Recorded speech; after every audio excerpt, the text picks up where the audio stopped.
आपल्या घरासाठी आकर्षक दर्जेदार sliding windows, French folding windows, WC windows बसवायच्या आहेत? तर मग यासाठी नाशिक मध्ये एकमेव आणि अद्वितीय असे एकच नाव, शिवाय एंटरप्राइजेस।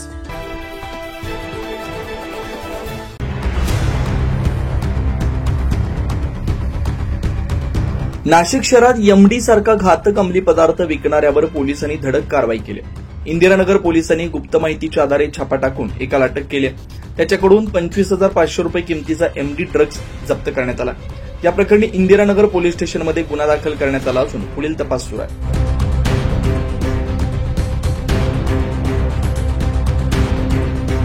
ही कामगिरी पोलीस आयुक्त संदीप कर्णिक, पोलीस उपायुक्त किशोर काळे, सहाय्यक आयुक्त शेखर देशमुख यांच्या मार्गदर्शनाखाली वरिष्ठ पोलीस निरीक्षक तृप्ती सोनवणे, सहाय्यक पोलीस निरीक्षक सुनील अंकोलीकर आणि त्यांची टीम, महेश पारणकर, अमजद पटेल, सागर परदेशी, मुजाहिद सय्यद, दीपक शिंदे, वाल्मिक पाटील, वैभव भोर आणि धन्वंतर राऊत यांनी गोपनीय माहितीवर यशस्वी छापेमारी केली।